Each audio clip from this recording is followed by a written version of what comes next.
Welcome to Built to Last, the podcast where entrepreneurs share real stories about the triumphs and challenges of building enduring success.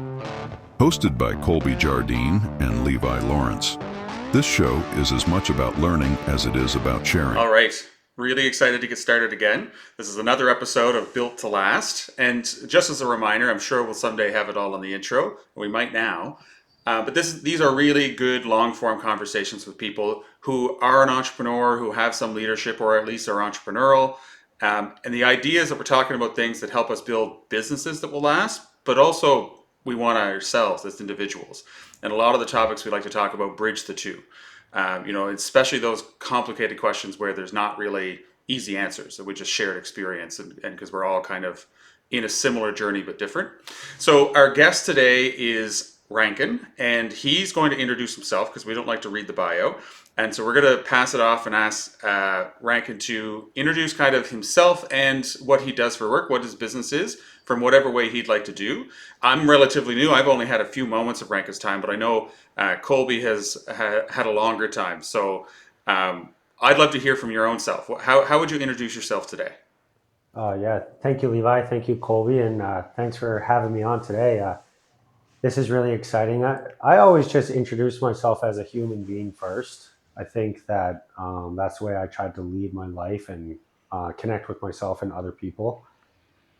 Professionally, I work as a therapist, and I own a mental health clinic, Campbell Health, which I employ a team of psychologists and therapists and social workers. So that's what I do. That's what I'm doing now. It's not necessarily who I am. So I think sometimes even our listeners can kind of get caught up in the titles, but I think that's how I would introduce myself. And I'm really honored and humbled to be here today, and congratulations on what you guys have both built as well. Thanks so much. Even just right off the get-go, it's very validating to hear that way of intro, because we didn't really give you any preparation. We just threw it to you. But we recently had a conversation with somebody who had closed a business, and the idea was like, I got to remember how to answer that question because I am not personally what I did or what I do, and that's a really good and unprompted. You kind of validated that same really important thought. I thought that was great. One of the things that I was kind of curious about to hear, because like I've known you for a long time, but not well, and I'd like to know a bit about your journey from playing sports and the choice to go into become a therapist. Like I'd love to hear, how that happened. Yeah, sure. I mean, I was fortunate enough to play high level sports growing up, and my parents obviously sacrificed a lot to make that happen. And that was an awesome time in my life, something I'm still grateful for. But for me, I was never good enough to make the NHL. I think I knew that I was pretty high level player, but there's different levels to that, just like there is in any industry, I guess. And for me, I was always a nerd. I was always really into school and really into learning. I come from a very blue collar background, and I guess I was the sibling that kind of geared more towards academia or medicine or education. And fortunately, kind of hockey was a segue to kind of helping that come together. And it was a segue into my university career too, being able to play university hockey and kind of blend those two worlds. And then as I've aged, I've still, try to play recreationally and be involved in coaching and things to give back. But my path was never towards the big leagues, I guess. It would be nice if it was, but. But was there anything in like being in a competitive team environment like that, or having that high performance? Is there anything you took as a transferable to the world of business or therapy? Oh my gosh, there's tons. I think we could talk about it for hours, but of course, like the team concept was really important. Showing up confident and showing up reliable for teammates, people that, knowing that your teammates could rely on you. That was something I had to build, right? That's something Hmm. that you have to learn and kind of fall on your face. But I think, you know, around like 14, 15, 16, my confidence wasn't in line with my ability. I was actually a much better player than what I thought I was. And that I guess, at the age, it's getting younger and younger now, but in that time, like, it's kind of make it or break it in terms of playing pro at a really young age with hockey. And I learned that at that age, like, it's up to me to build that belief in myself and to carry that onto the ice. And I think there was a few times in my career where when I was young where I kind of sold myself short, and that ended up, leading to poor performances in big moments, and kind of just leaving a little bit on the table, I guess, Levi. So leaving a little bit on the table. I was still good enough, but I guess I didn't give a few coaches like absolutely no doubt that I was the best player on the ice. And those are kind of regrets that I've had to live with afterwards, you know, and that was on me. That wasn't on anybody else. That wasn't on my teammates. That was just, like I said, like me kind of holding back in those moments mentally. Although you could have taken everything you said in the last 90 seconds and taken it out of context, and I've heard it said by people who go into business, I had less confidence than I should have. I was better than I actually thought I was. My lack of my internal, my internal monologue not aligning to my actual ability caused me to leave something on the table or underperform in key moments. Like I've heard Mm. that exclusively or specifically talked Mm. about in a business situation. So it's funny how that aligns. Yeah, definitely. And I'm curious,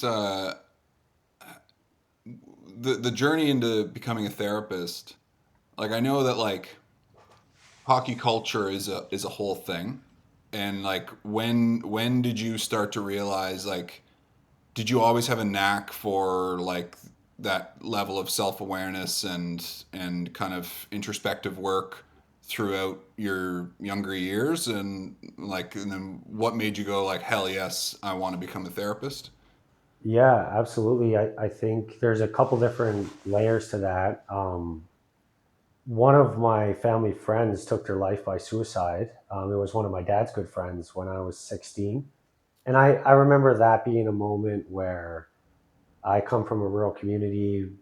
It was really confusing. It was overwhelming for me. I was really sad, obviously, with it. It felt like we didn't really have a lot of answers as to why or how something like that could happen. And I think you need to remember that 15 years ago, the world was a lot different than even it is today. Even though I was a teenager then, I don't think that we were having conversations, men particularly, the way that we would now, at least in a lot of circles. So the world's come a long way in that sense, Colby. But so in that moment, like, it was more of a spiritual thing where I didn't know per se that I was going to become a therapist, but I knew that I was going to go into medicine or education. I was going to work with people and work on this issue or this problem.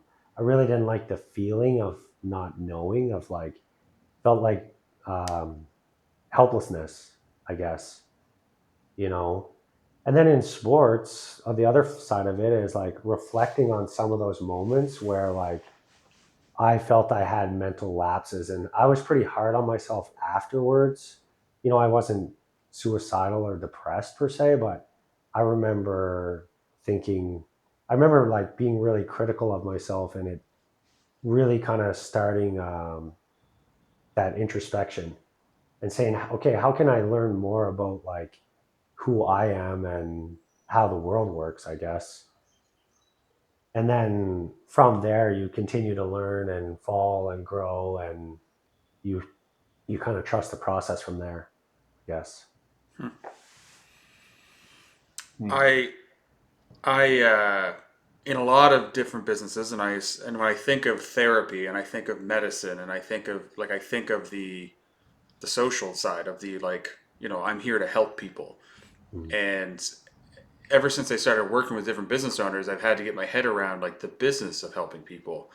And I have to assume it's really challenging to divide the you know I'm in this because I want to solve a problem and help people, but I also have payroll.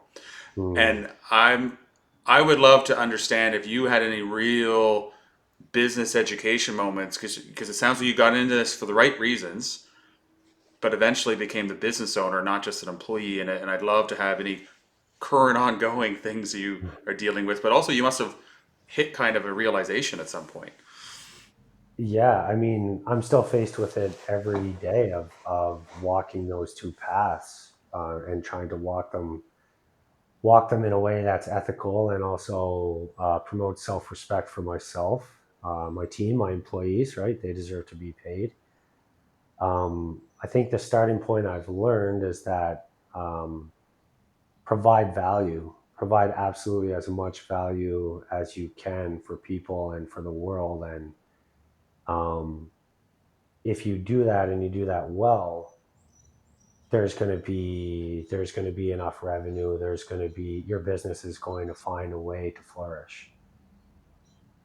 So providing value kind of is the crux of that, I think. And the second part is I've had to do a lot of ongoing work. Like when you become a therapist, you have to do a lot of therapy yourself. You have to explore different parts of yourself. You don't just get the degree and then walk into a therapy room and be able to work with people.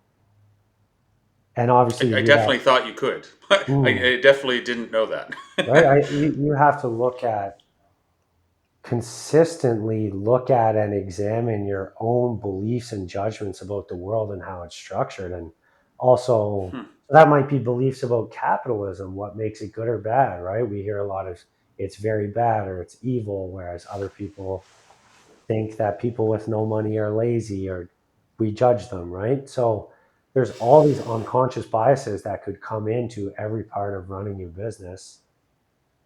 And I've had to go back and constantly look at mine.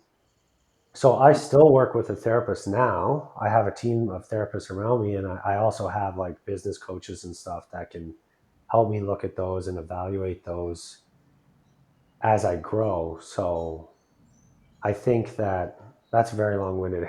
That's a very No, long-winded no, answer. yeah. Feel free to ask any follow-ups on that. So I love that you're at it. Like you have a coach and you have that. And did you go right into being a therapist and then become the business owner, or did you come right out? Your shingle on the wall. Like So when did you once, decide to have a business coach? A lot of once people actually struggle with that. Yeah, so once I graduated, I worked for about a year, 14 months until I met certain requirements with my license that I knew that I could work independently, and there was part of that was financial, of course, that people could then use my license number to charge private insurance and stuff. So there was a bit of a segue there, but I jumped right in after that, and I said that I will figure the other things out as I go. Hmm. I'll figure out the business things as I go. I knew that I could live on not much money. I was right out of university, right? I didn't have I didn't have a big mortgage or et cetera, et cetera. I was used to that, and I knew I had the work ethic, and my services were in demand. So I figured I could work on the other things as I went in terms of how to recruit staff and how to interview. But I didn't even know how to interview people, if you want to know the truth. Yeah, imagine the interviewer being a therapist. That'd be an interesting dynamic. Mm. And But one of the the things that really I've had to learn to your question, so I ran a couple years on pure grit and instinct and a whole lot of good luck, right? And Hmm. help from God and that along the way that I think kind of gets you off the ground. But I was hitting the wall in a lot of areas, just Hmm. things I didn't know. And some of that was my own, still at that point, even um, limiting beliefs that were holding me back from expanding my business or taking more time off or having better boundaries, even with patients. So there Hmm. was that point, and then I started to really reach out and get go down the coaching avenue, and that was a couple years ago, and I'm still doing those things and trying to reflect more and more, because you hit that ceiling where you really hit the pain point. Do you remember, like, you don't need to get into any detail that you don't want to talk about, but do you remember any of those, like, those pain point moments that happened in the beginning that were unexpected when you get into that first business? Like, was there a couple of moments where they were either like kind of hard learning lessons, or you Mm. had to make a pretty big pivot to get Mm. through it? It felt, the best way I can describe it is like, it felt like a renovation that was never ending. Right? So Oh, I when hear you that. right, you go Oh, gut, good. because psychologically, I tell people I work with this, that we can do hard things for quite a while, but it usually has a start and an end, right, in order to generate hope. So in renovation, when we start off, we know we're going to gut the kitchen, and the carpenter tells us it's 4 months of chaos. Okay, and we're brushing our teeth in the other room, and it's chaos. And then maybe even if it extends to 6 months, we're still in it. But imagine a renovation that never ends. And 5 years later, we're still brushing our teeth in the downstairs industrial kitchen or whatever, right? And that's the way that it felt. It felt like I was working as hard as I possibly could, but there was no end in sight. And I realized, okay, like, I can't solve this on my own. Hmm. I need some help here to try to create some hope, some endpoints, some progress points. And over the last couple of years, that's really been helpful. So copy paste. Let's take that segment. We're going to add it to the beginning of our facilitation as we warn people what it's going to be like to go into a business improvement project of any Mm. kind, and why you need to like get to some wins and understand it'll be hard and keep some Fantastic. momentum and It's Mm. a great yeah, analogy. yeah. Because even if you think about it psychologically, like, I don't know if you guys have properties, but like, you could start one renovation, and as long as you tie it up and that house is done, and then you buy a property on the next Monday and you restart the same process, you still feel much better and much more clear about it and Yeah, energized, and you don't have those kind of burnout feelings or compassion fatigue feelings, or yeah, just yeah. feel like saying, frig this, like, put the house on the market. Yeah, yeah. Ooh, I want to follow that thread you just threw out there. Compassion fatigue. I had talked to somebody a while ago, but even it's very different. But it's like mentorship fatigue, or like I want to be like it's similar, I guess. It's like I want to help people. People ask me all the time for like free advice, but compassion fatigue sounds like a real thing. How do you manage that, or prevent that, or recognize that?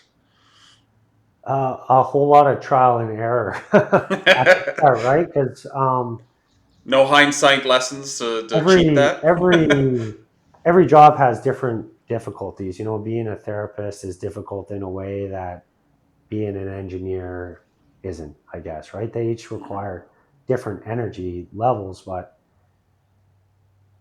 compassion fatigue sort of feels like when we give and we give and we give, but there's no progress or change, and we're really attached to the outcome.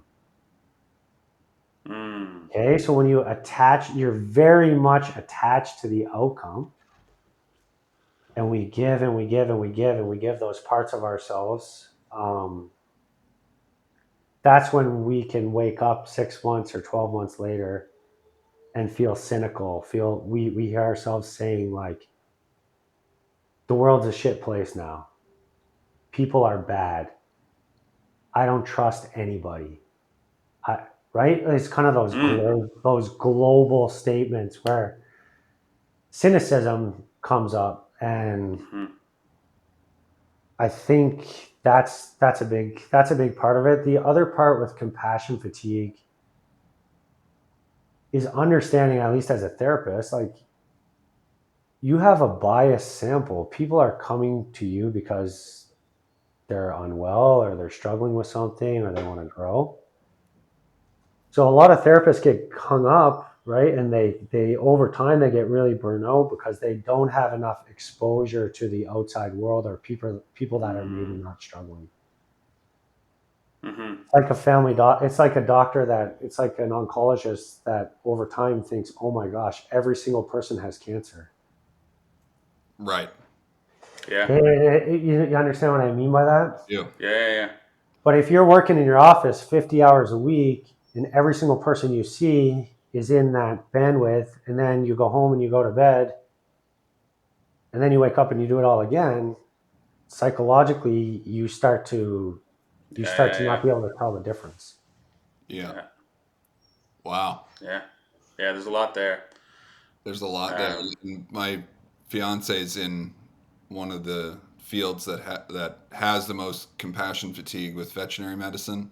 Um, and I was reading somewhere that a lot of it's to do with not having the or perceiving that you don't have access to help to talk about those specific issues because you're dealing with animals and it's like not that it's a thankless thing, but um, if you're in a leadership position at a vet clinic, you're not really talking to veterinary techs and your other colleagues about the things that you're kind of going through, and um, yeah, there's and then once again, if you're living in that world, waking up in that world every day, you're And perceived. the type of people who go into that, similar to what you're doing, you go into it because you care and you're likely better at Mm, it because you care. So Yeah, it's not like you can exactly. cut that part out. Yeah, and you don't want to. It's kind of having the appropriate amount and being self-aware enough. Mm-hmm. Okay, like self-aware to do it, and sometimes you need to zoom out on Google Maps. Like when you have the little guy and you put him right in, and he's on the street corner, and you're downtown Toronto, and you're trying to look, you can't, you feel lost. But sometimes if you just zoom out, you can gain perspective. Mm-hmm. And Mm-hmm. perspective is really key, right? Is understanding you can gain perspective. Wow, I have made some difference, and this feels meaningful. And the world is not everybody is bad, and not everybody is ill or addicted. And Mm-hmm. so that's one point on compassion fatigue. And then the other point is kind of your beliefs around it's okay if you're okay and other people aren't. And what does Mm. that feel like to you? It's okay if your fiance is happy and productive at work and making a good living. And that truth can exist, and the truth can exist that some patients cannot pay for their dog to get surgery. But holding two truths at the same time is really difficult for us. Ooh, let's write that down.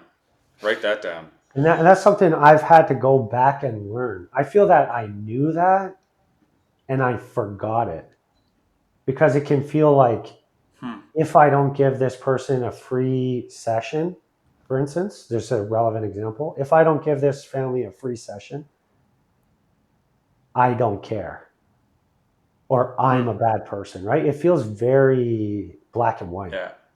But but in reality, I can hold a boundary in that situation and uphold that and still know when I go to Yeah. sleep at night that like I care about people. I'm trying to contribute to the world.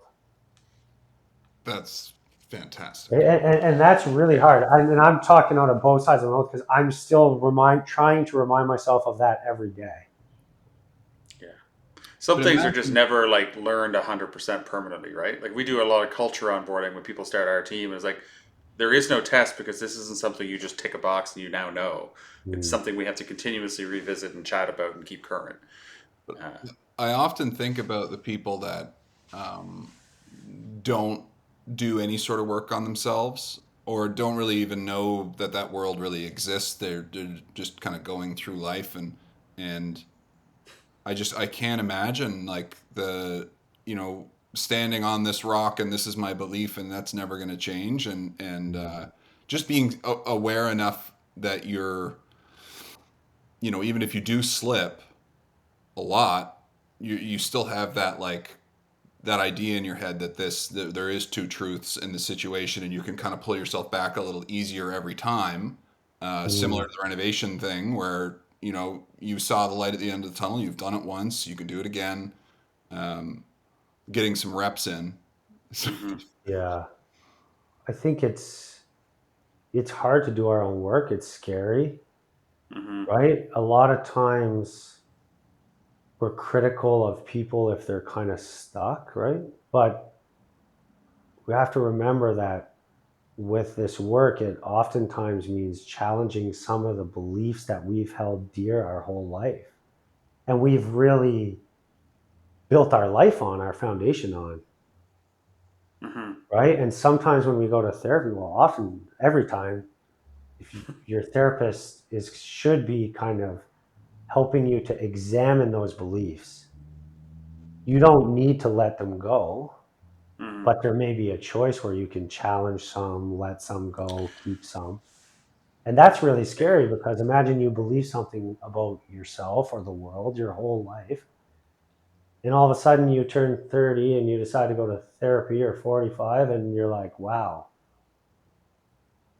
I no longer believe this. Or you recognize this was only a belief. So I've been involved in a lot of like peer groups or mastermind type groups or business retreats or like groups of people like minded in the business side. And often the term that comes out is like, oh, this is almost like business therapy. But Hmm. then where all of us are careful, caveats is like none of us are a mental health professional, all that stuff. But I think I just realized why it feels so much like business therapy is because working with a peer group, talking about common challenges is all about examining your beliefs from a different perspective. Like that's the Hmm. root of it all is like, is what you hold to be true? Is it as bad as you think it is? It is as good as you think it is? What's holding you back? Hmm. So it's unqualified business therapy, but it really is at the Hmm. root. It's all about re-examining belief. Absolutely. Yeah. And I mean, that's where we can do some of our best work is with our peers, right? With other people Mm. that we can open up to and feel safe with, feel that we're not going to be judged or Yeah, ridiculed or or they put get it. down. Yeah. Um, I You mentioned the Google Earth analogy earlier, and it reminded me of something that I used to do when I would feel overwhelmed. Um, I bought this like big Hubble telescope kind of picture book, Mm. and I'd go look at it when I would feel overwhelmed, and then realize that a lot of these things are very tiny Mm. that I'm dealing Yeah, with. that's really cool. That's a good idea. Because that book was very overwhelming. Every time Mm. you're like, oh well, Mm. yeah, this what I'm dealing with right now is there's a lot of people dealing with that, and in the Hmm. grand scheme of things, Mm. Yeah. we will Yeah. adjust and And figure it there's always some risk to giving up, or like to letting go or changing some of our beliefs. And I think that's why it's hard, Colby. That's why we stay stuck on that rock. That analogy of like, I'm going to stay on this rock my whole life, even if I know the water is slowly rising over the years.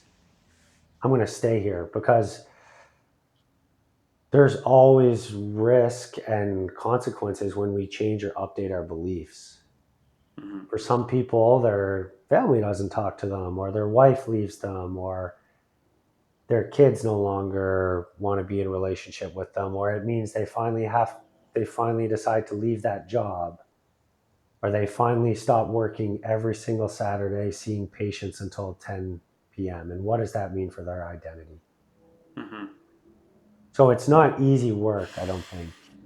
Have you mentioned peers and community a little bit? Have you like when you look at other cultures? Like I remember this story or study I was watching or reading something a long time ago about there was a what country was it? Maybe it doesn't matter, but there was a tragic thing that happened in a country somewhere in Africa, Mm. and a whole lot of therapists went over to help with the situation, but that culture couldn't understand why they were talking to a stranger instead of surrounding themselves with their community. Mm. So they ended up leaving. They're like almost feeling a little unwelcome, just trying to help. Do you have Yeah. any thoughts around the loss of community and the importance of community as like, we're very independent feeling in North America. Do you have any thoughts around that?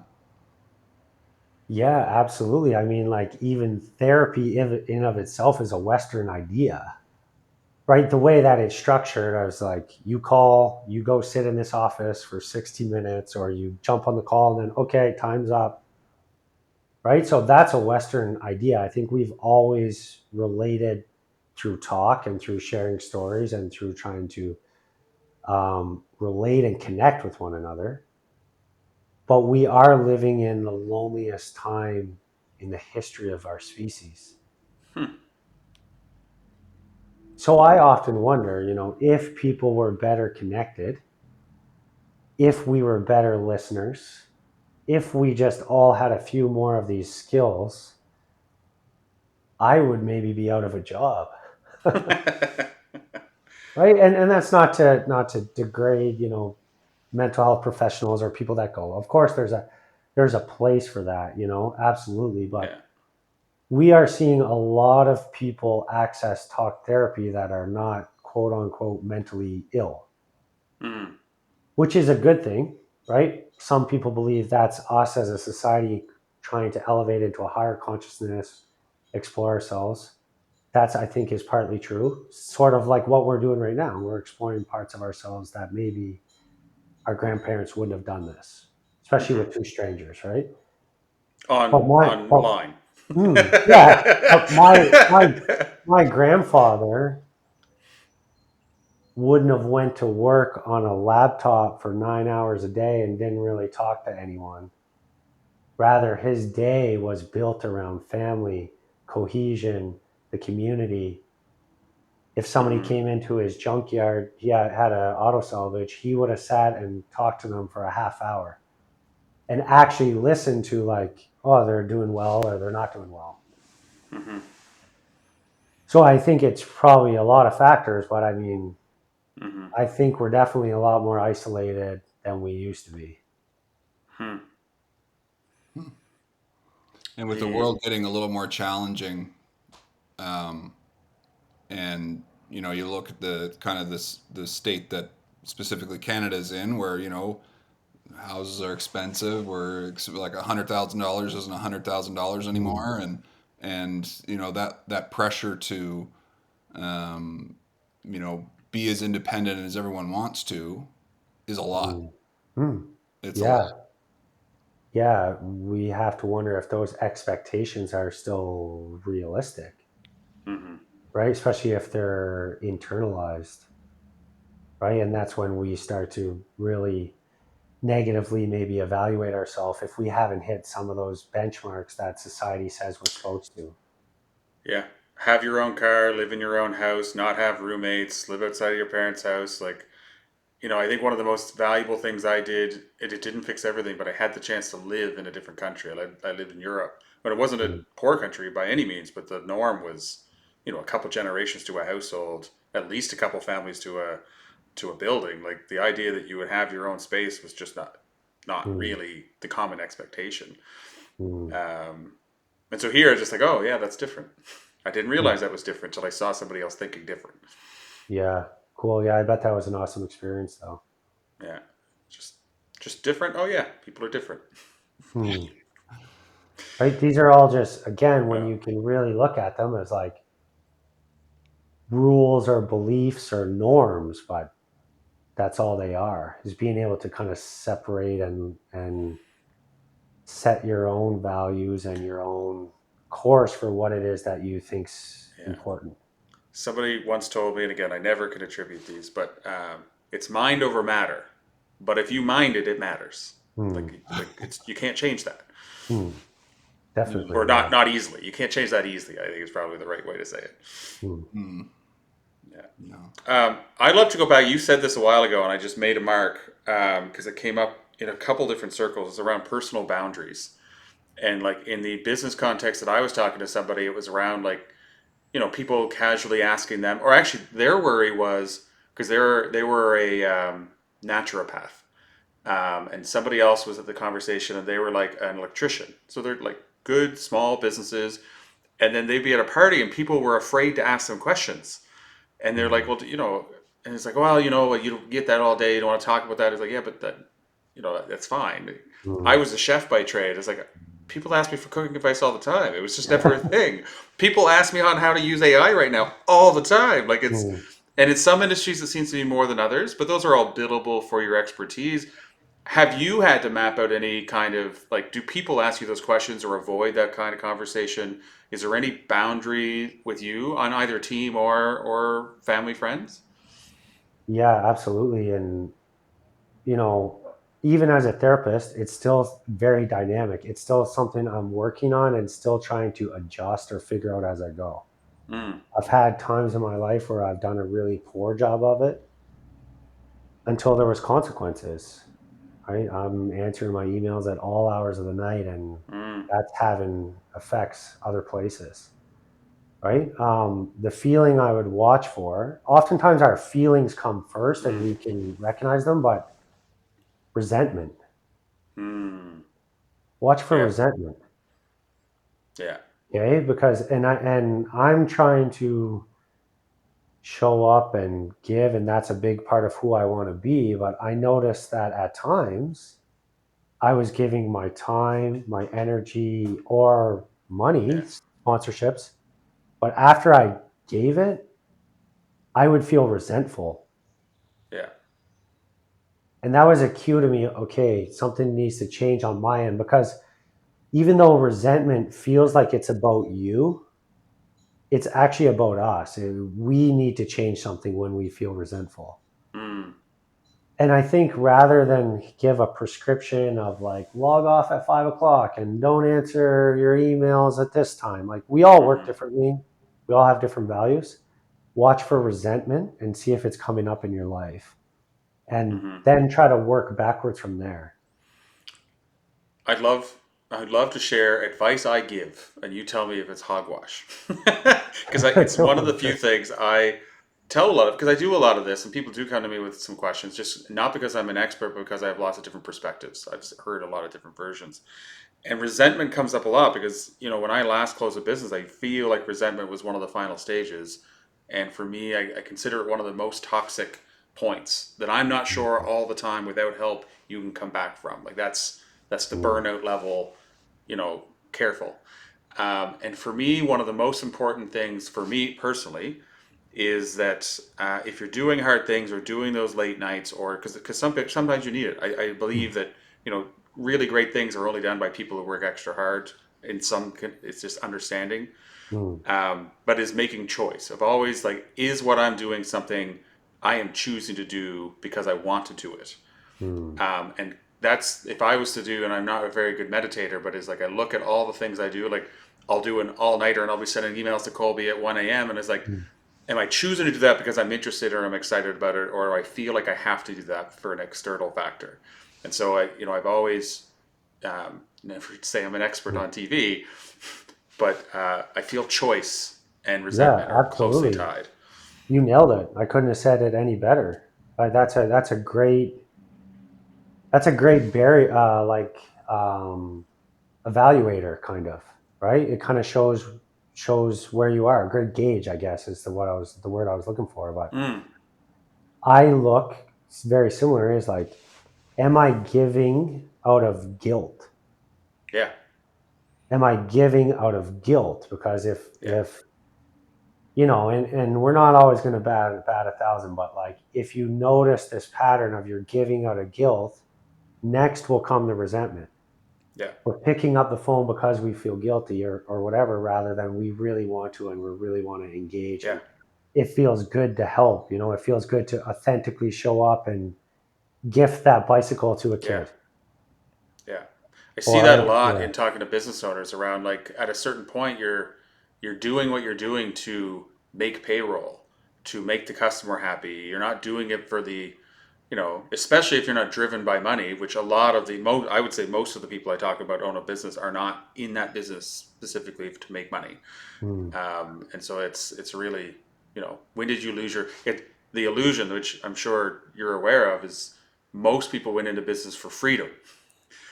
And then they start to lose the freedom Mm. and they don't realize they've stopped making choice. Mm. And then the resentment, this whole thing, I see it. I don't know if I've never not seen it in a group of more than 4 or 5 people. Somebody has Mm. been dealing with this. It's almost, I mean, it's almost like a right to entry, I guess. I think you kind of got to go through, at least for me, you have to go through these different stages at each stage of growth, I think.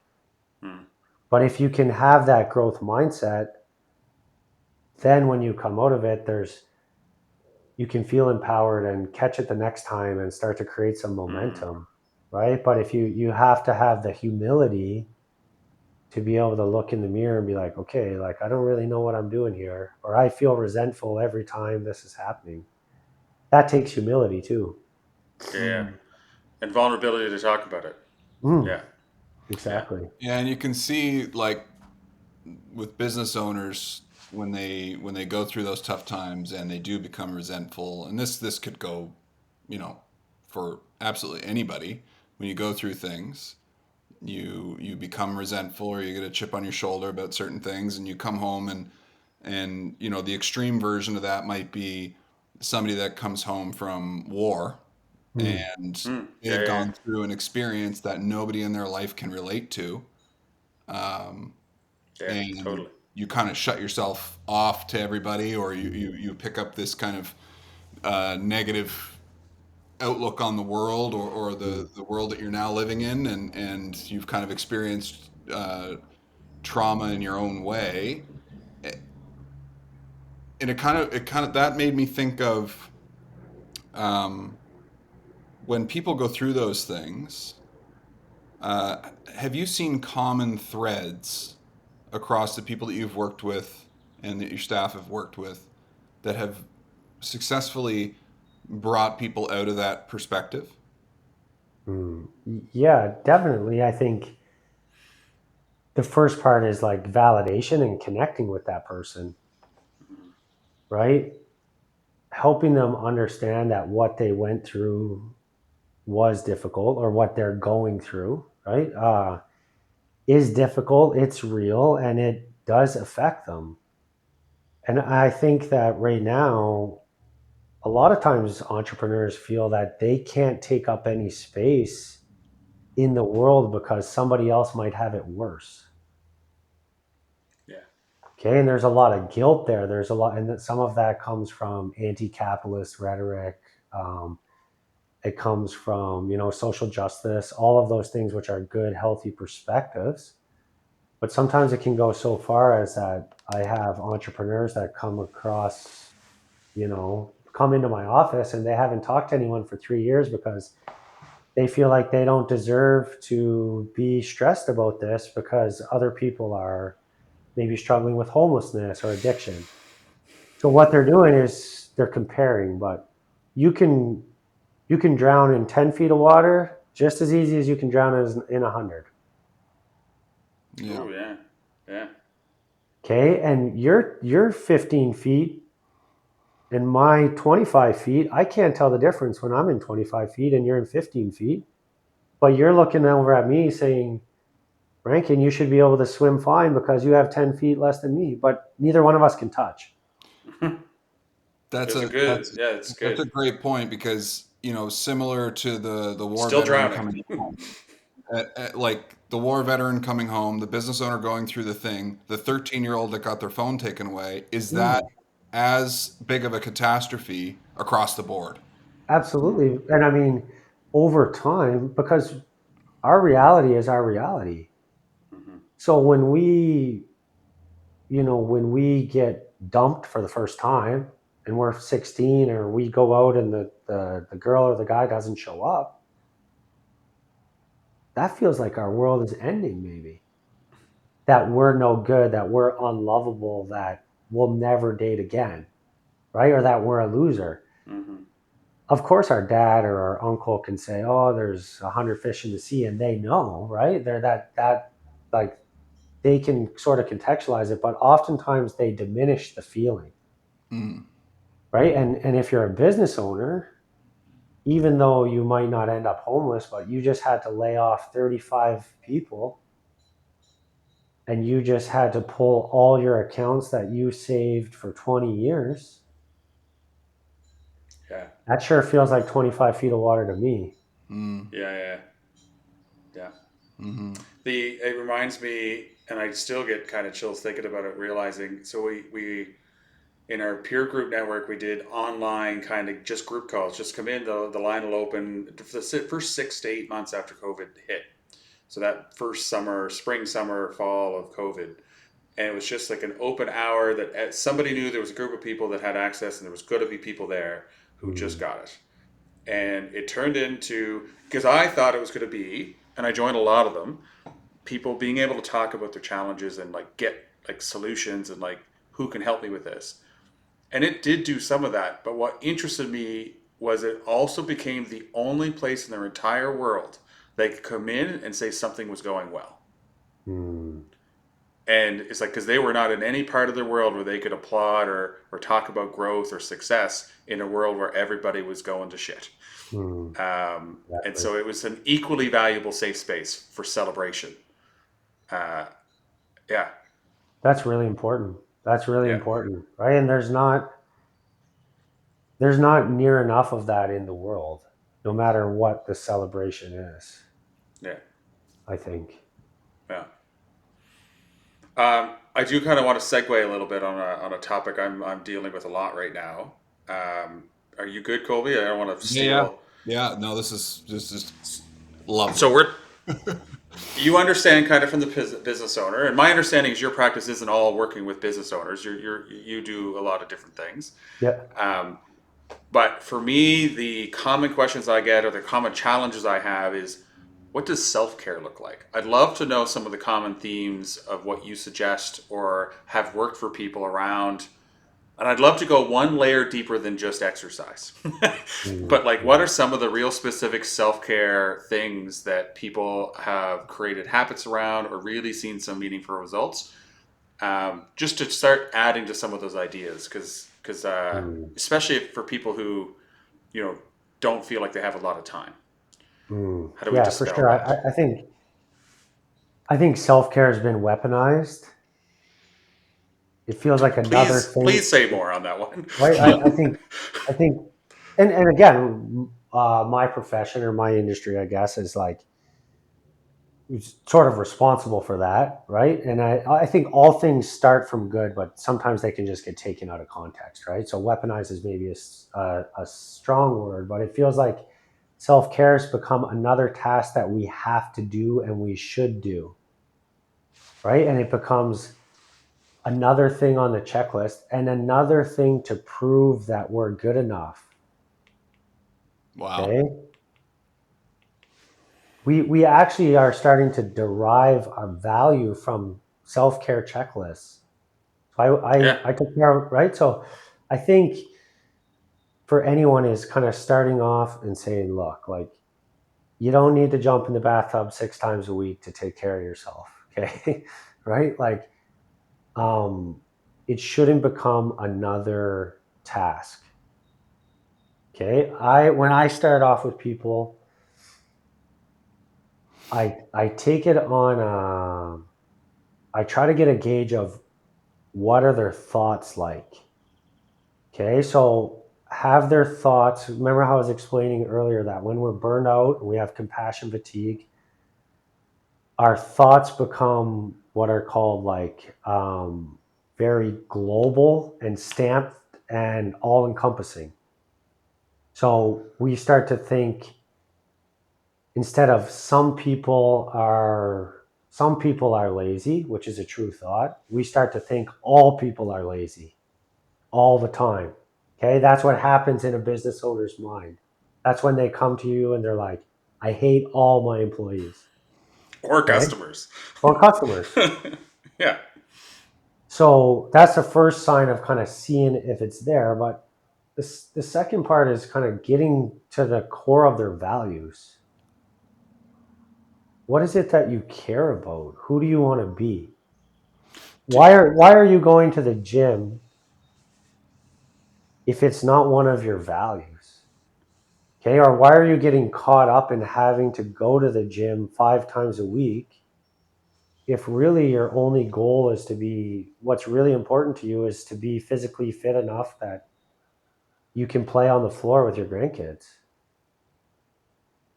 Maybe you can achieve that in another way besides killing yourself at CrossFit 6 times a week because you feel you have to. Mm-hmm.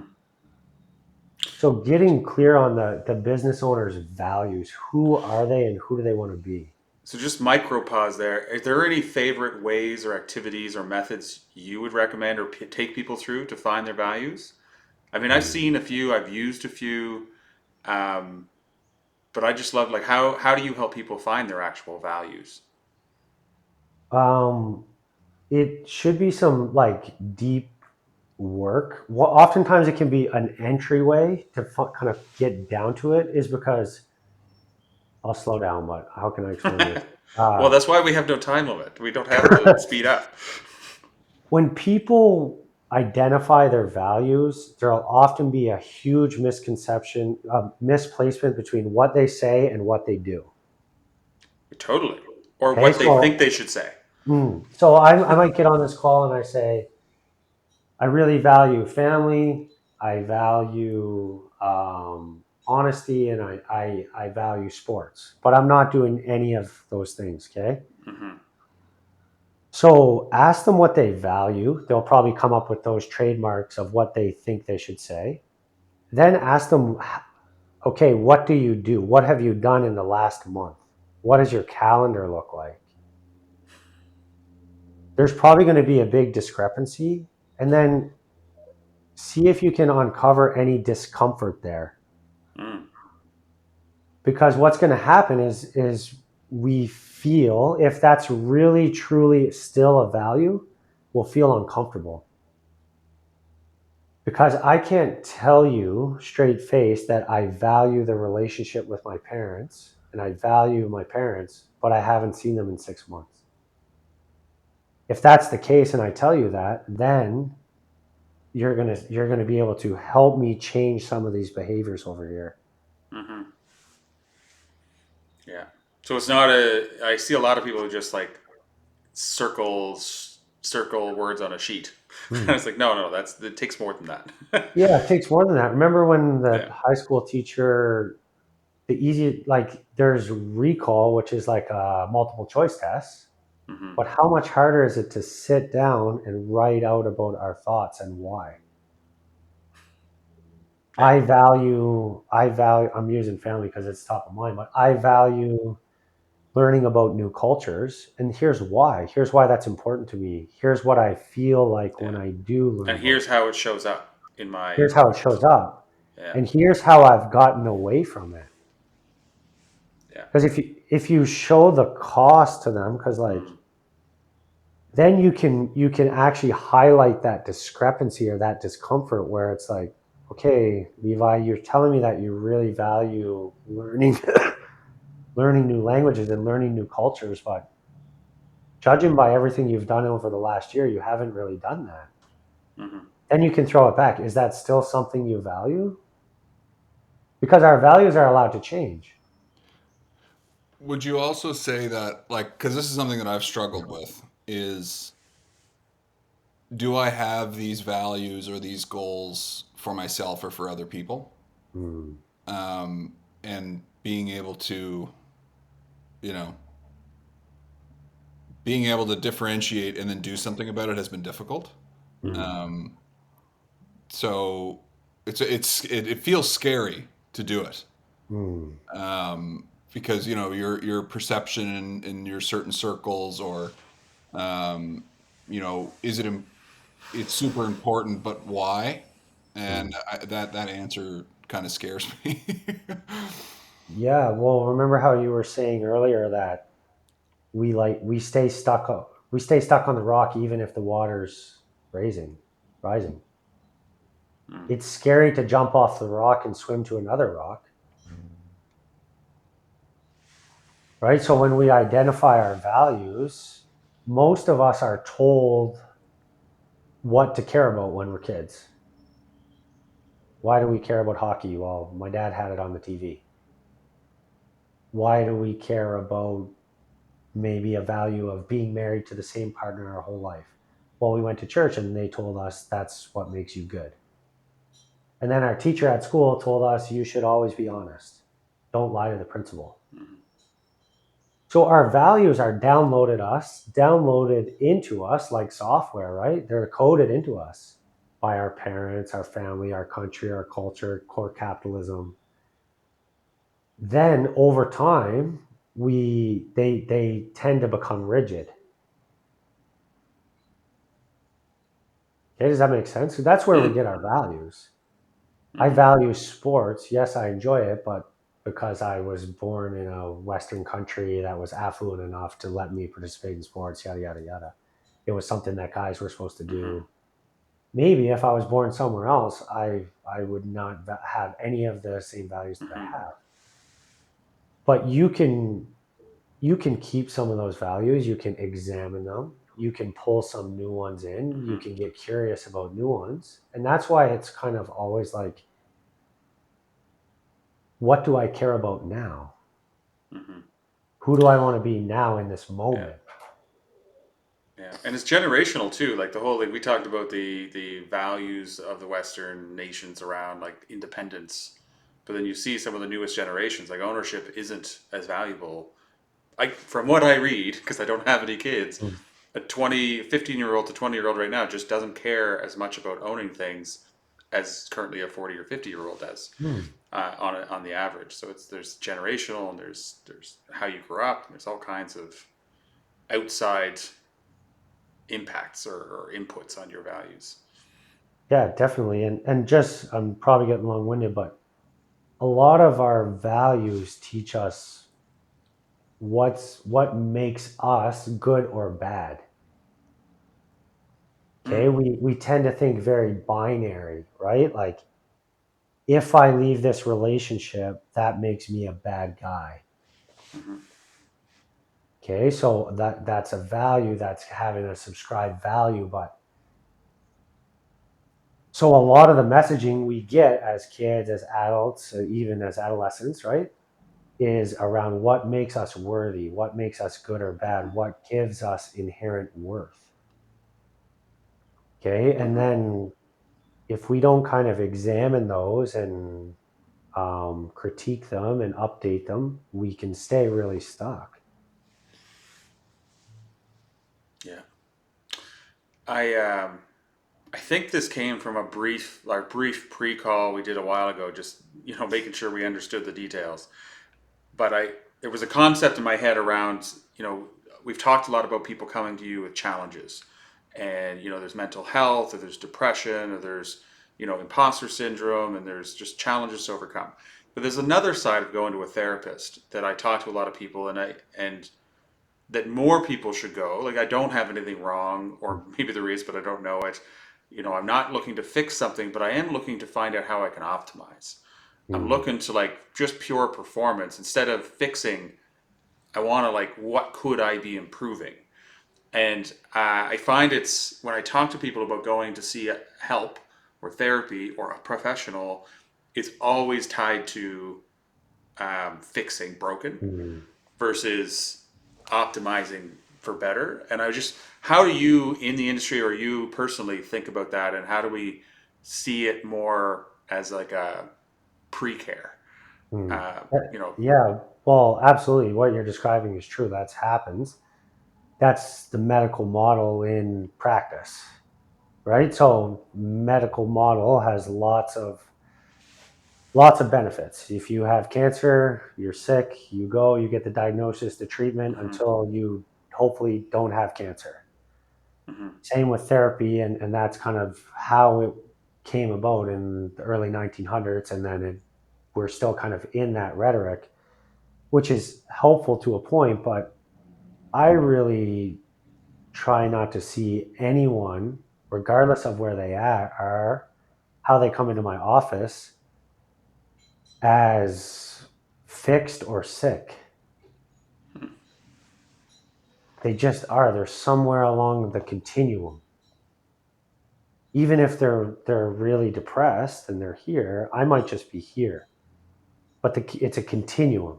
We used to see it as a box. Now we're really moving to that continuum. Okay, so I think that's the first thing. And the second thing is like, I'm openly talking about,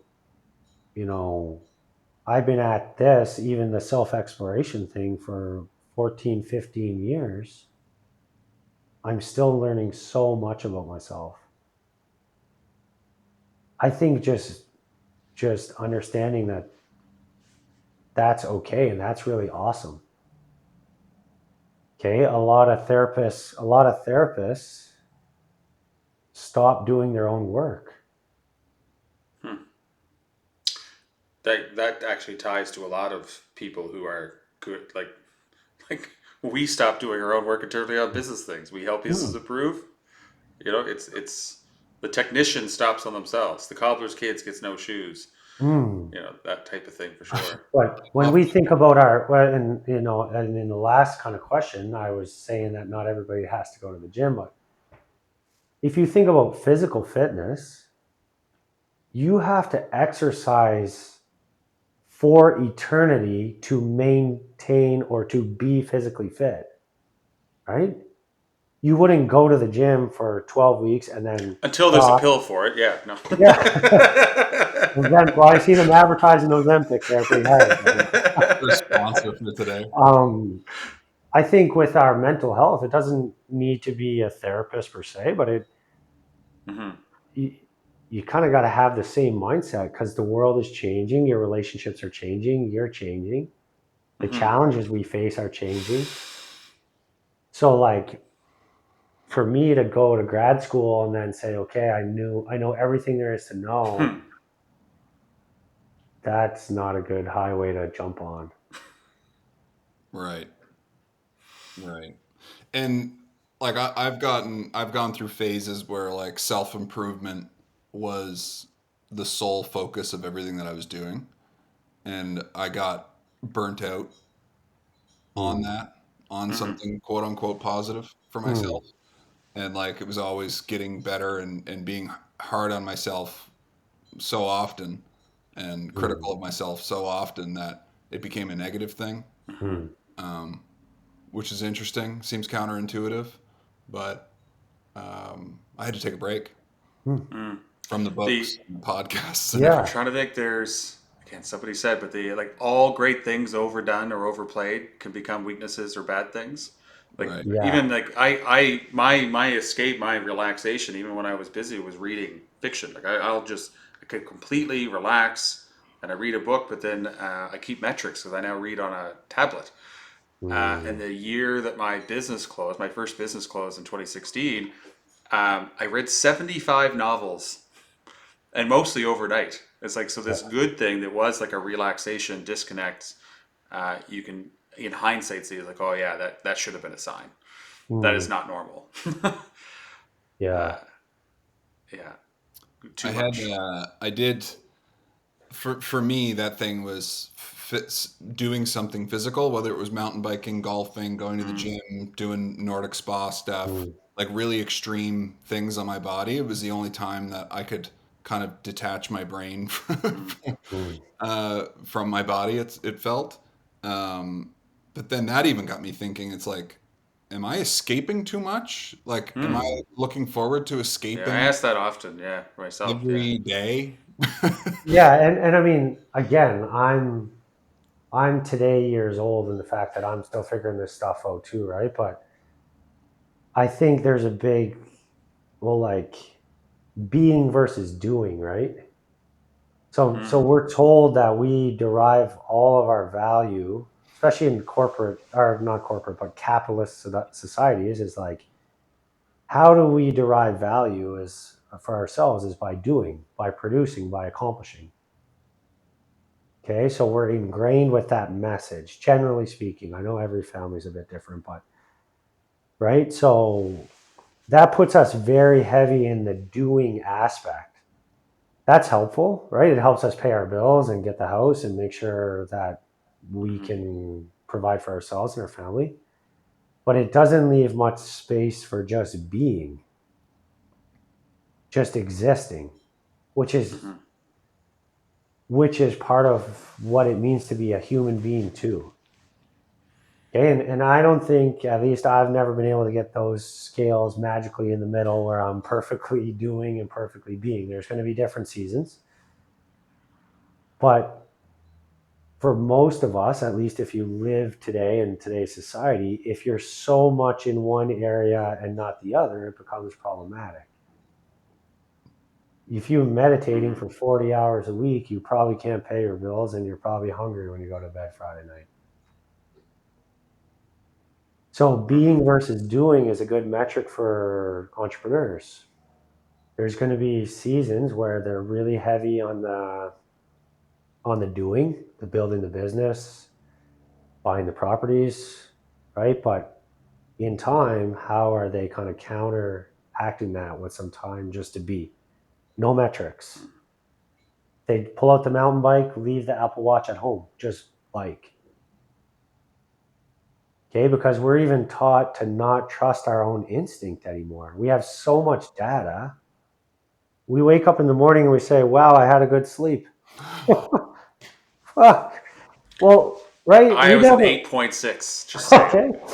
And again, like I'm kind of Good poking job. fun at it, right? And I love data and stuff, but like I can usually tell when at my age if I woke up and I slept like shit or I slept well. So leave if you're really consumed with the data, just Mhm. leave the watch in the other road. Get back to trusting yourself. We know when we're hungry, when we need to move a bit, when we I need to just don't get sleep. my dopamine hit the same. Yeah. So does that make sense, Colby? It does, and Yeah. at what so I suppose like if there was frequently frequent healthy questions that we can ask ourselves to bring us a little bit back to center again when we're off freaking out about something. Mm. Is there some things like the being versus doing? That's a very helpful concept. But is there a few questions or thoughts that have been helpful to you or helpful to your clients on kind of bringing them back to center, for lack of a better Mm. Yeah, for sure. I think as you guys can probably tell, I try to use a lot of analogies. I think that it kind of can be helpful, but when I work with clients, I try to ask them, especially entrepreneurs, like around all this conversation around burnout and stuff, I ask them like, are you a sprinter or a marathon runner? Okay. Some of us really thrive work pulling 14-hour days for 6 weeks straight. And we're not burnt out. We can do it. That's when we're energized and we feel good and we're productive. And Mhm. okay, but we probably can't do that for 8 months straight. And if you're a marathon runner, maybe it looks a little bit different where you go to work at 9 and you take a walk in at noon and you log off at 6, but you don't need the recovery time that a sprinter needs. So even when you're working with your team or another team, I would try to get them to be aware of themselves and don't just give them all one prescription. Find out how they thrive. Okay. And then from there, they can find out, okay, if I'm a sprinter and that's how I do well, the way that I'm going to bring myself back to center after this 6 week project and I get it off is I go 10 days, no email. I'm really going to just get away. I'm not going to be able to be contacted or whatever it looks like for them. Maybe they get away and they have fun. They go skiing or they go to their kids' hockey tournaments but it's finding out, it's giving yourself permission that everybody works differently and everybody thrives differently. Mhm. Okay. And how you come back to center and how Levi comes back to center and how I come back to center is totally different, and how we work and produce is totally different, maybe, and that's okay. I'd love to double down on. So one of the things we do, probably more than half of our projects, ends up being helping companies become better employers. Mm. Better able to delegate, better able to structure, more. So when I think of that in our own company, how do you suggest employers do a better job of helping their teams with mental health and with resource? Like, we offer resources, we offer, like, it's a part of their benefits package, but I always am wary of that line of, like, when somebody's going through a really hard time on our team, where's that line? Mm. How do we be helpful but not, you know, Overstepping. overstepping, but also dangerous? Like Mm. we don't even try to play experts on TV and this stuff. So, but you do want to help, and so I always struggle, and I know a lot of other companies do. Is like, I want to be progressive. I want to be safe. I want to be supportive, and I want to invest in the mental health of our team, who are all Mhm. virtual, all working on their own. There is no water cooler. We're working in challenging projects. Any advice you give on how we can, like, as a company, as an employer, bring mental health support into our team?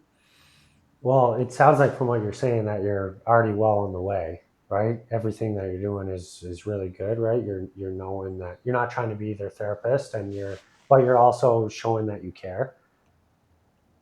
I think the biggest thing is developing trust. Mm-hmm. Developing trust, that takes time, right? And if you develop trust every day, every week, and you show up and you guys are authentic, even saying, hey, like, I'm stressed today or I'm having a bad day, naming it for Mm-hmm. ourselves and developing trust when 6 months or 2 years goes by and that employee does go through something, or their partner is sick, Mm-hmm. or their kids are having a hard time, they're going to know that they can go to you. Mm-hmm. You don't need a certain checklist or HR manual. I We go guess to where the we go to challenge people comes that in we is, trust. I do think we're doing a pretty good job of it, but we're still at a size where, like, Colby and I are there and can show up, and we live this, and kind of breathe. But we help a lot of organizations where that's not the reality. It's not a 1 to 10. It's a 3 or 4 layer of management supervisory structure. And so from that perspective, aside from, is it just making sure you instill good training down through the best practices, or are there any other, like, systems or methodologies or best practices that, like, we could suggest or go to Hmm. for those larger, harder to, like, make it a human nature Hmm. personality thing? I would go back to, my gut says to go back, even as I'm listening to the question, go back to that idea that I said, that two truths can exist. Mm-hmm. A company can care deeply about their people, and that doesn't mean that they're responsible for that person's mental health or physical health. Assuming that they have a safe work environment and things of that nature, which Yeah. I'm assuming they're not contributing to it, but Mm-hmm. the world is naturally stressful.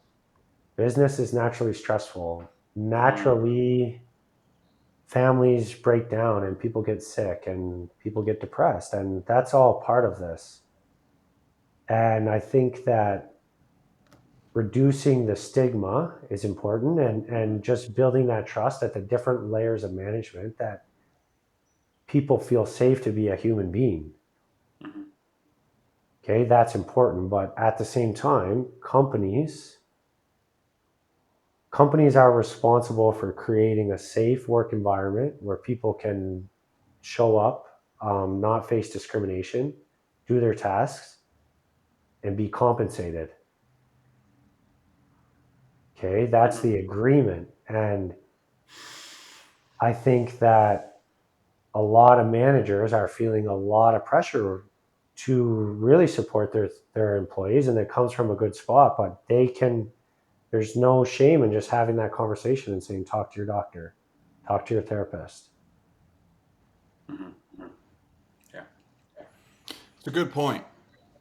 Yeah. It's a good point. right? Because and again, it probably sounds, and coming from a therapist, it probably sounds very, you know, cold, but like that is the exchange that an employee is making and that and a business owner is making.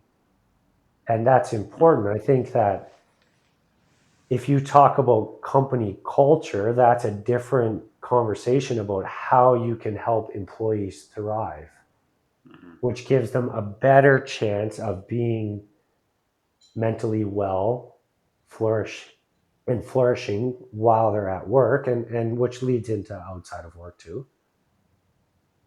Mm-hmm. Yeah. All right. I have another jump, Colby, unless you want to Oh, tag on does that. that make sense, Levi? You seem Oh, to it does. be, It does. Yeah, yeah. yeah. I think the caveat to all that is like there is no easy answer. No. I think the important part is like the long term investment into your culture and your best practices and who you have on your team and the way you show up. So it's validating. You know, I was hoping for a quick pill, but it's Mhm. validating to know that it's not.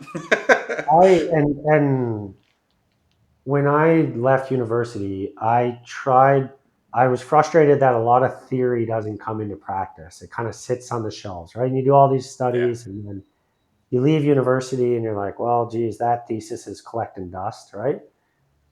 Yeah. And I tried to build out my company culture using what's called self-determination theory. Ooh. Okay. And that's a very well researched psychological theory. And the theory says that if people have three ingredients in their environment, it's similar to how if a plant has certain ingredients, it will grow. Naturally, it'll grow. There's three psychological needs that we have, and it's competence. So that means feeling challenged at work, feeling challenged by our environment, but not feeling like it's so out of reach that we can't do the work. Okay, Mm-hmm. so that's like when you sit down and the basketball net is at 8 feet and you have to jump to put the ball in the hoop, but it's not at 20 feet and it's not at 4 feet. Okay, so that's Yeah. competence. That makes people It's a great way of feel, explaining that. Yeah. Great. okay. The second one is autonomy. The more autonomy you can give staff, which takes trust, is very important to how we thrive. So I felt good today because I had autonomy over my schedule. I knew when I had to go to work, I knew I had to jump on this call, and there was nobody over the call right now telling me, Rankyn, it's 1:25. You better be on that next call by 1:35. Trusting your client, your team to run their own schedule, to book their own things with some parameters, but giving them autonomy. And the third need is relatedness, which is another way of saying feeling safe in relationships. Mm-hmm. Feeling that if I fall, Levi will be there. And if Levi falls, I will catch him. If Levi has a great day, I'll be there to celebrate him. And if Rankyn has a great day, I'll be there to celebrate him. And if you can build those are three psychological needs. You think about them similar to protein, carbs, and fat. Okay. Hmm. When an organization has those three needs, naturally human beings will thrive because we're designed to grow. It's not saying there won't be any problems or there won't be any weeds, Mm-hmm. but naturally, if companies, if they can develop those and embed them in their company Mm-hmm. culture, chances are like their team will do well. They will Mm-hmm. thrive at work. There'll be less burnout. They'll be happier, and they will be they'll be more productive. And I did my thesis using this study, so I studied it over these studies. There's 100 of them. Ryan and DT are the authors. But if you can do that, that will help the mental health of all the staff. Yeah. Your job is to create the ingredients. Then, not when life happens and there's individual differences and one staff is really depressed. As a leader, you have the trust developed. You can go to them and say, listen, we they know they're supported, but you need to talk to your doctor. Yeah. Okay, so maybe you could think about that too, because I tried to build my team on that based on the fact that I studied that theory, and I knew that my staff would be more productive, more resilient, Yeah. and want to work for me longer if we set it up that way. So it's first of all, I'm going to steal that, and we're going to use it because we talk a lot around some of the work we do is operationalizing values. Hmm. So a lot of people talk about business values, but how do you actually put them into operation? And so like we have some meeting best practices and agendas, and we have like an onboarding presentation and series of things we do. Like right now, 45 minutes of our onboarding of a new team member is the 5 dysfunctions of a team from Pat Lencioni. And there's Hmm. 4 or 5 elements to that onboarding. But now I'm like, well, that's one. There's now Hmm. 2 slides in that onboarding deck, and there's going to be one mention in every monthly town hall meeting that operate because that completely maps over what we do. But I've never actually used or heard that language before. And if you do go YouTube, Google, Yeah, yeah, yeah.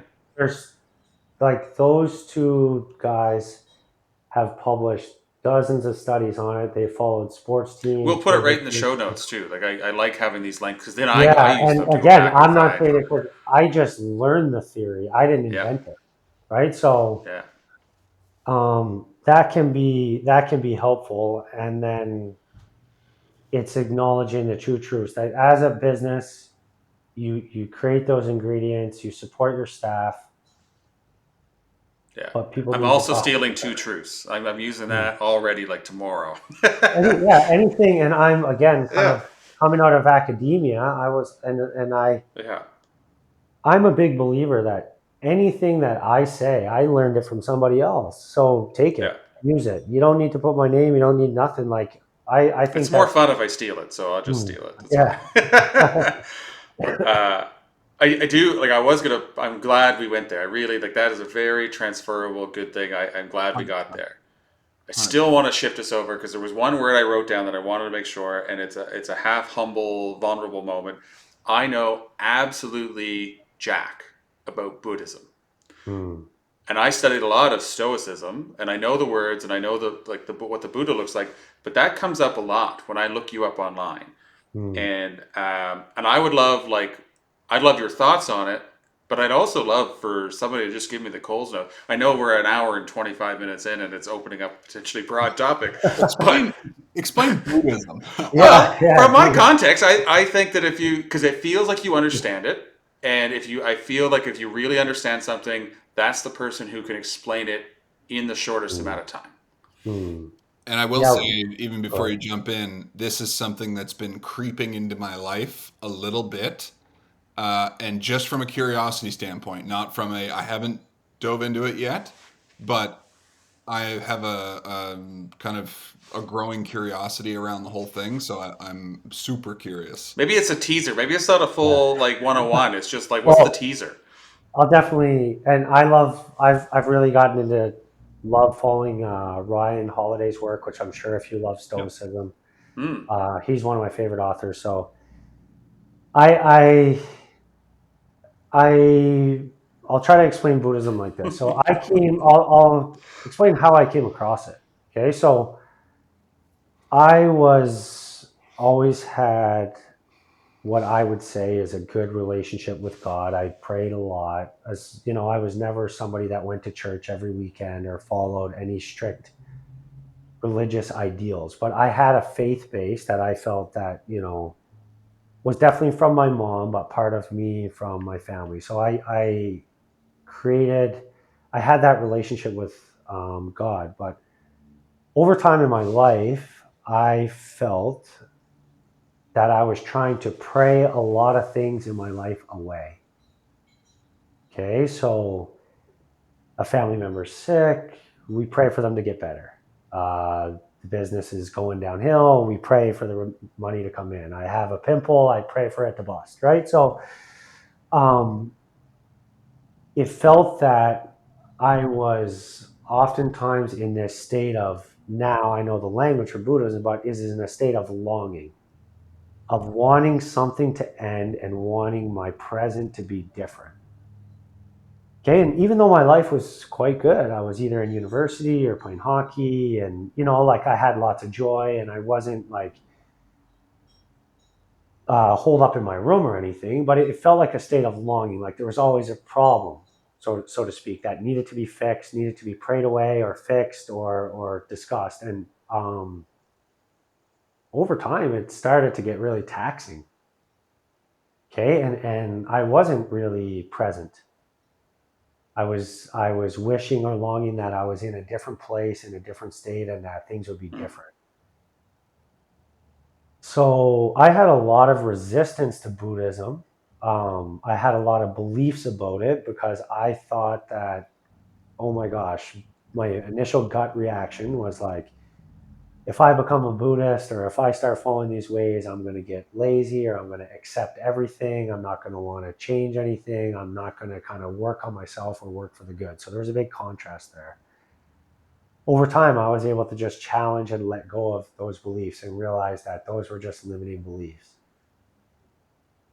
Still with me? Oh So yeah, yeah, yeah. I'm waiting for the big fix. I came across it that way, and I started just looking at it from authors that made it really accessible. Some podcasts, which are on my LinkedIn. Noah Rasheta is the big one, but he always says like, use Buddhism to be whatever you already are. Okay, and for me, I can still have a relationship with God. I don't belong to a certain church or anything, but like, and I can practice some of the things that Buddhism teaches us, which is about acceptance, which is about non-judgment of other people, is being okay and not immediately evaluating something as good or bad. Because that's another thing that I would do. So when information enters our brains, we immediately evaluate it. This is good, this is bad. So I get off the call, I'm like, oh, I think I did really good. Or I think, wow, I bombed that podcast, right? We evaluate ourselves. Or we evaluate, wow, I got dumped. This is terrible. In reality, we don't really know. We don't know how things are going to turn out. Most things are not really good or bad. We just love to assign meaning to them. Buddhism asks us to take a step back and to realize that we are connected to everyone and everything in the world.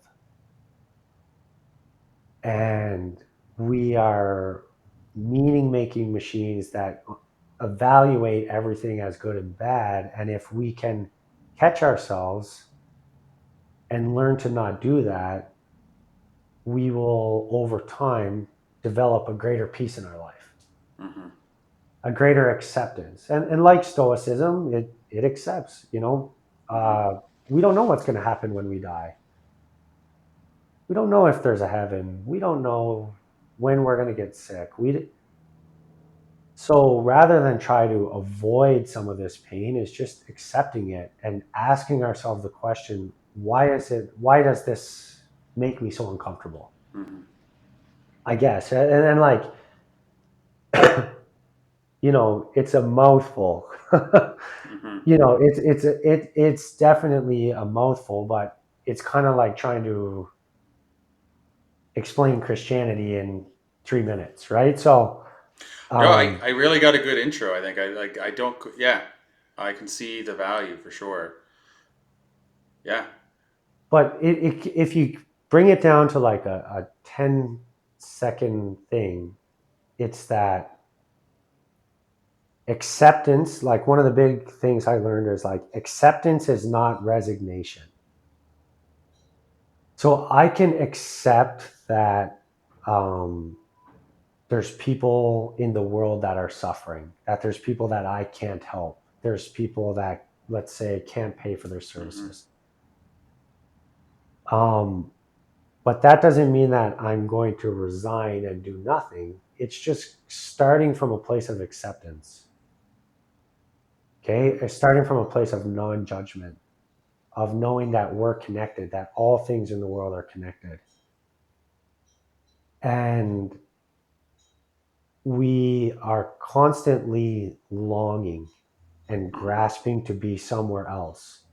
And I did it on the call. Even as I was doing the call, I'm looking at the clock saying, okay, well, we're almost done, right? Or my back's starting to sweat because I decided to wear a sweater, which was stupid, right? And then I'm having the thought like, you were stupid. Why'd you wear a sweater? You'd be so much more comfortable if you would have worn the polo that you had picked out. And we're grasping and we're longing for things to be different. But if I can catch myself in the moment and just Yeah. accept the fact that my back is sweating and the call is going to end, I'll stop suffering. Wow. Okay? And because the suffering comes from the judgment of myself that I'm saying I'm Yeah. stupid for wearing the suffering and but the sweat is not going to kill me. Yeah. Does that make sense? So Yeah, more than makes sense. I wanted to feel like the acceptance isn't resignation is a really important line. I just don't want to ever forget that.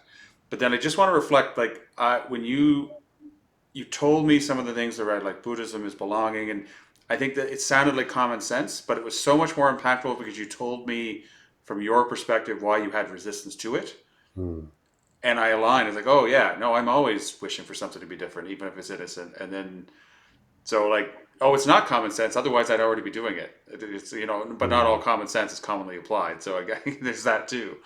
and think about, I was using examples in my life when I was saying Hmm. I was praying to be done grad school or praying for my grandmother to feel better, right? Which is, and again, there's nothing inherently wrong with that per se, but we also do it on the other sides. I can't wait until I scale my business to 50 people. All right. I just when I finally can afford the Jeep instead of the Chevy, I'm going to be happy. It's this constant state of perpetual longing for something else and kind of believing the lie that once we get that thing, we'll be satisfied. Okay. And kind of that's what keeps us on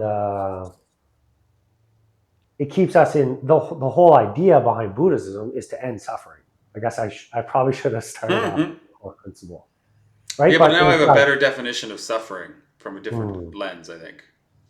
like the four principles are like we suffer and we suffer because we grasp and we long, but there's a path to being able to end suffering, which is what the Buddha teaches.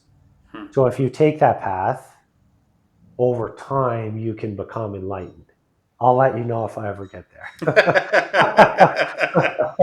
Okay, uh, so yeah, if I ever get I well, if I ever get there, I'm not calling you two guys. Yeah, I'll yeah. be somewhere else. But I So Colby, I've hit a list where everything else I would ask takes us from a really nice deep end to a really shallow pool. So I hit that. Like I'm gonna put it back to Rankyn unless you have something else you are dying to chat about. Well, and opposite to that, everything that I'm going to bring up now is just going to take us even deeper. So we should calm down and schedule a part two. And Well, I yeah, was going to first ask if so. We often do this, but is there anything that we've now had a pretty good conversation. I really enjoyed some of the insights. Is there anything that either you really wanted to chat about that we didn't chat about, or questions that you wanted to ask us that you don't get a chance to chat about these topics with other people? to be honest, I didn't really know what to expect, so I thought it was a blast. Right? I thought it was a blast. I had a blast. I think that I would just remind your listeners it's okay to be right where they are. Hmm. That could be the starting point, right? I'm still finding my way. I'm finding my way as an entrepreneur. I'm trying to find my way as a therapist. I'm trying to find my way as a partner, as a Hmm. son, as a brother. And I guess if we step back, that's really what it's all about. Hmm.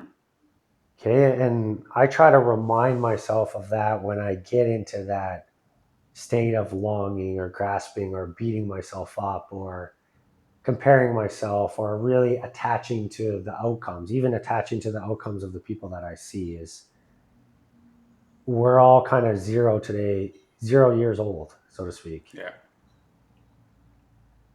Which still, like, even as you say that, I love the line in my head that didn't exist before, of like, acceptance isn't resignation. There is two truths in our world where we can have acceptance and ambition. Oh, look, I'm already using it. Exactly. It's exactly, but like, Yeah. and it sounds simple, but at least for me, I need to constantly kind of bring it to the forefront, right? Because we live in a polarized black and white world. We're told that this is good, this is bad, this is right, this is wrong. It's very all or nothing. And that leads to a lot of suffering for all of us. Yeah, you said that it almost sounds simple. Like, I don't think I've ever even told you this, Colby, but I have a journal. It's been 15 years. It's leather bound, and it doesn't get journaling on a regular basis. It gets like ideas that I want to capture. The title of it on the inside, and I wrote it when I was 22, so 20 some years ago, Complicated Simplicities. And it's really driven too, like, so it comes up in themes of a lot of stuff I write and think. It's like, it's the complicated simplicities, or the things that should be simple that are so complex. And the two words together have been a resonating theme through a lot of different phases. So I like that really ties it all up for me. Yeah, well, and I mean, we book a second chat, we'll have to dive into Stoicism, and I'll put you on the spot. Oh, yeah. Right? I know, I want to be ready for that. You got 3 minutes to explain the origin.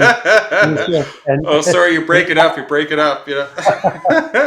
One of your biggest lessons, but I mean, in the show notes, you can include Noah Rasheta is a really accessible. He's out of the States, but he has a podcast, very easy to listen to. It's called Secular Buddhism. Oh, yeah, that's where I learned most. That's where I definitely started my journey into it, and it's really accessible for anybody listening. And great. Start there.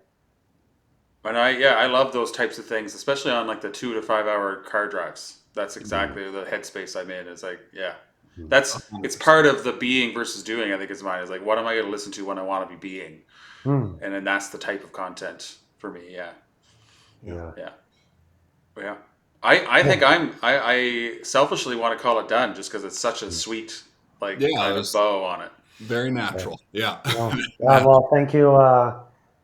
Thank you so much, both of you guys, for having me. I really appreciate you guys reaching out, and take care. And if there's anytime else you guys want to chat, just let me know. Yeah. And we're going to put your contact information, or at least your handles on there, so other people can find you as well. Hopefully they reach out if they, find some aligned values and want to have a chat. Awesome. Great. Thanks, all right. And that's a wrap. Thanks, Rankyn. This episode of Built to Last is brought to you by Iron House Pro, your behind-the-scenes partner in building organizations designed to thrive. We specialize in solving the big challenges, the small annoyances, and everything in between.